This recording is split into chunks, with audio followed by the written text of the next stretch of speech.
are talking with Trish Jones today, and Trish is like Woman of the Year with Iva Clark. She has got this massive long list of credentials of all the things that she's done in dentistry for all these years, and she's somebody that's just ordinary, amazing, incredible. And I don't know if everybody knows who Trish is. So Trish, you're gonna get put on the spotlight. Tell us about Trish. I live by Murphy's Law. I like the Murphy's Law, so okay. I feel like I am a very genuine person, very authentic. I treat people how I want to be treated, and I would say it's like the Queen of England. Uh, but I'm very conscientious of people and very empathetic, and so yeah, it's just I like to be helpful to people. That what makes me happy more than anything is to be helpful to somebody and knowing that I'm helping them provide a better life for somebody else. You're living this life of service. That's what dentistry is, and your eye care factor is. It's like a bar setter. It's like 212 degrees. It's like the best there is. Your factor of caring is so high. Well, it's very interesting to say that because I've been in roles where people said, you just care too much. Like, is there such a thing? And nowadays we need more people who care.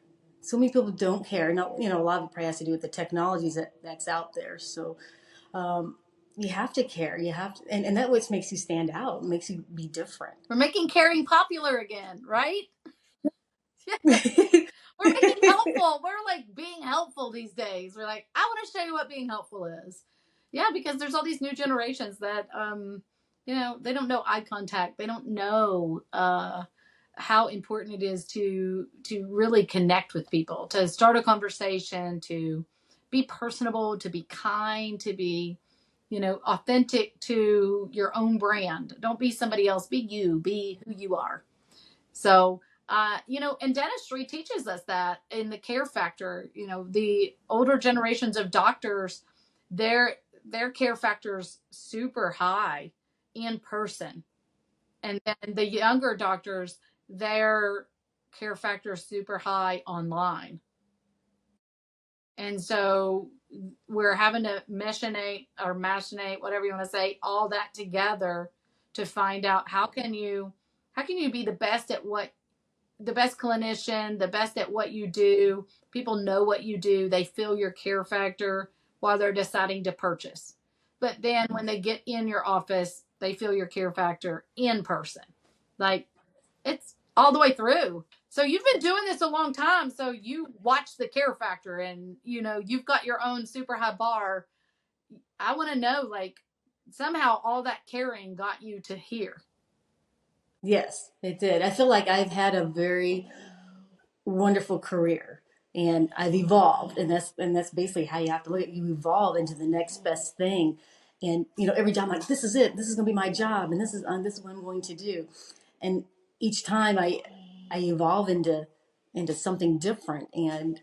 But I take what I've used in every situation and I'm able to expand on that and utilize that knowledge. So my knowledge base has really grown, very versatile to any applications with whatever situation I'm in. Yeah.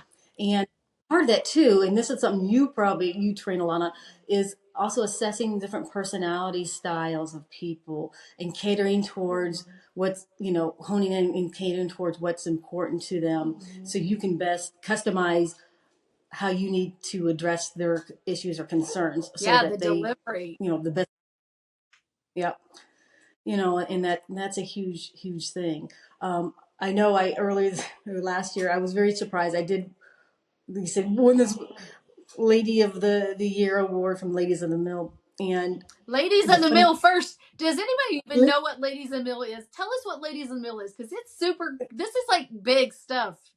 Yeah, it's big stuff. It's a group of ladies, dental technicians that have come together to empower each other and show support. And there's some men involved as well, but it's just so, sometimes you get so mechanical in what we do. You need a little bit of the support emotionally in what you're doing. Yeah.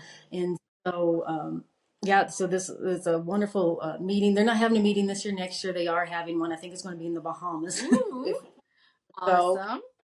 but it helps empower people. It connects people who have, when you have issues and problems, you know, in your everyday, you have someone to chat with, to talk to, and bounce ideas off without feeling, to me, made insuperior, or, you know, you should Judgment. know this. The big word is Judge, judgment. judgment free zone, I guess. Maybe Yes, that's it. that everybody feels judged all the time. We judge ourselves. We're the worst judges of all. And having that support gives somebody a chance to say, get out of your head. Like, come on, you do have this. Let me help you figure this out. Yeah. So, so you got this great award, right? But I want to tell you why, because Yeah. for me, I'm very conscious, because I don't think, oh, hey, it's Trish, you got this award. It's not that. It caught me off guard, but it's doing what I feel is what I should have been doing. I had a client who had two sintering furnaces that were stopped working over the holidays. Now, sintering furnace is something you need to mill out, or basically bake the zirconia. Well, December is a very busy month. Yeah. Everyone wants their restoration done. They want them seated before the end of the month for their insurances and what have you. Well, when that goes down, that's not good. It means that they're not going to get those restorations done. And we could send it in, but it may take a month, maybe after Christmas, before they get this oven back. So I'm like, order the parts. I'll come in as full-time Trish, which I did, and I repaired them.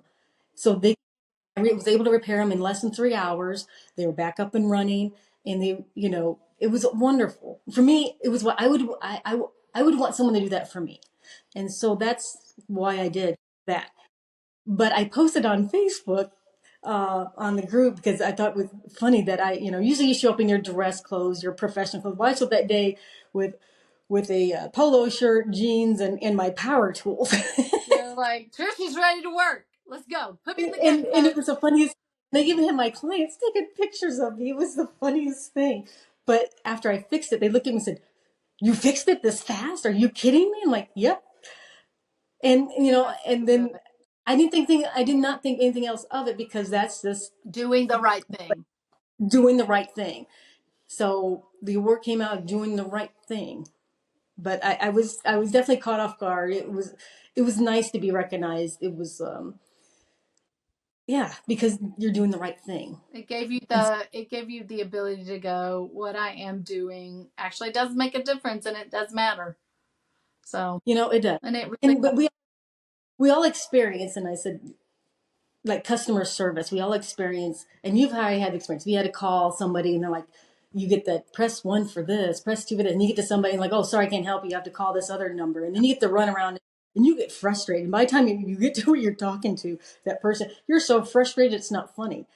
And I always take those experiences and turn them into how I would want to be treated. I'm like, I don't like this. I'm not going to do this to my customer, right. And so I'm always like, let me take care of you.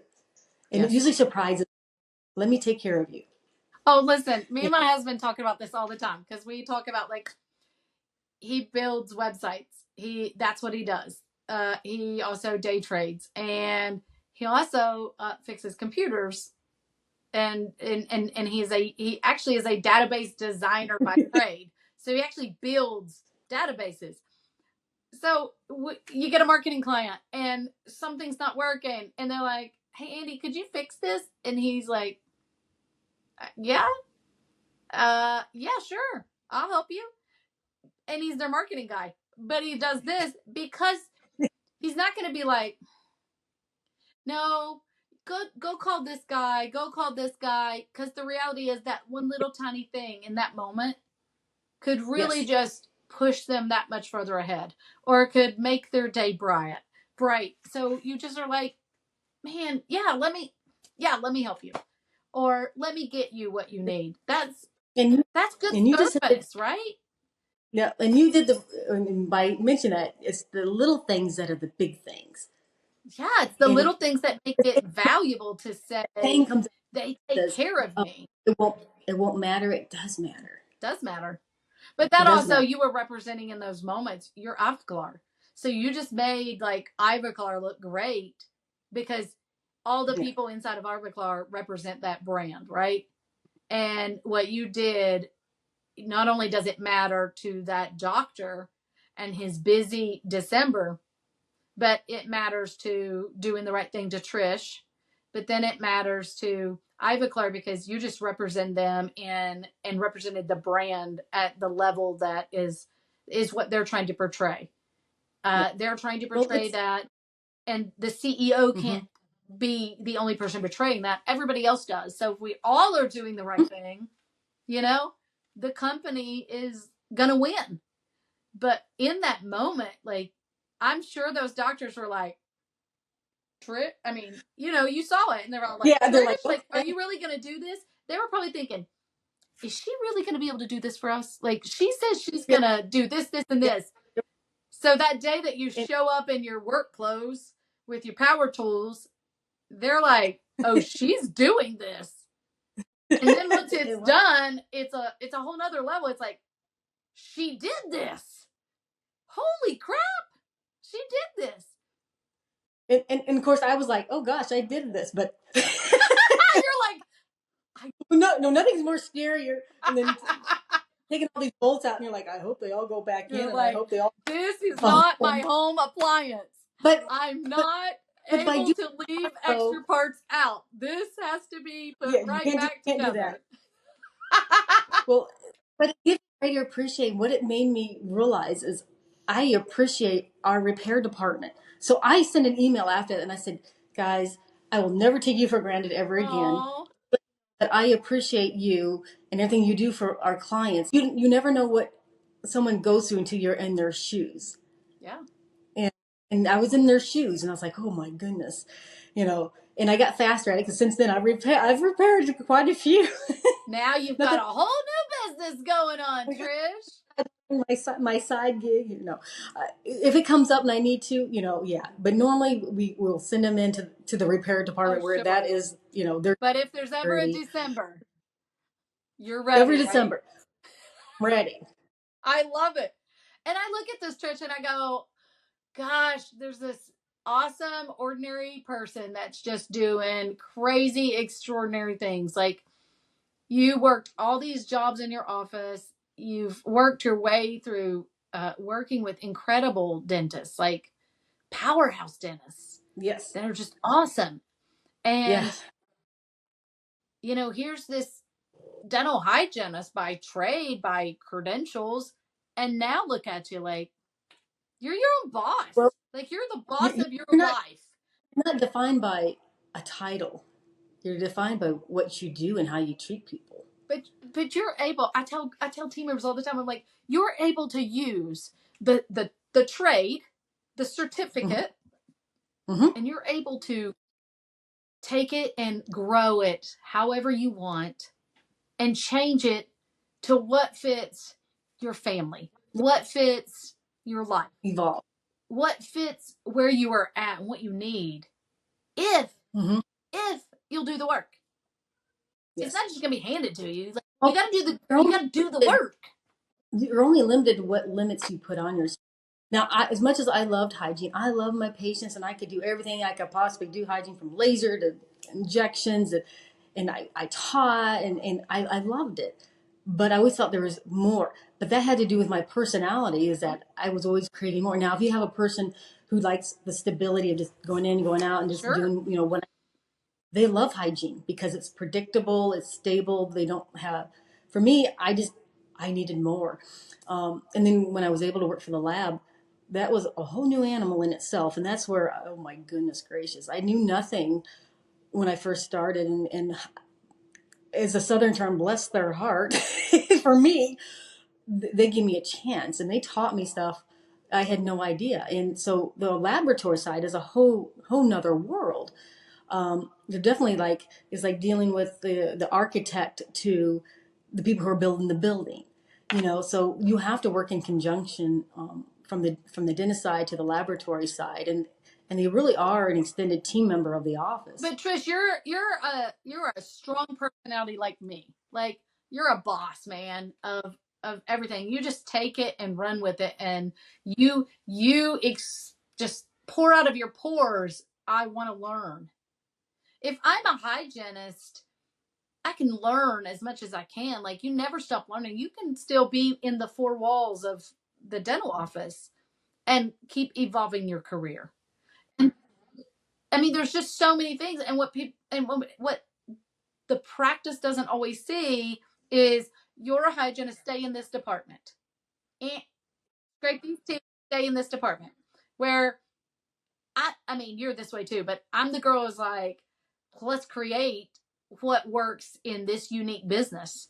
And you're great at talking to people, and you've got this like twinkle in your eye, and yeah, you could be a hygienist, but can't you also be a treatment coordinator? Or man, you've got an eye for color. Maybe you could also be a digital lab technician. You know, you can be more in your four walls and still be stable.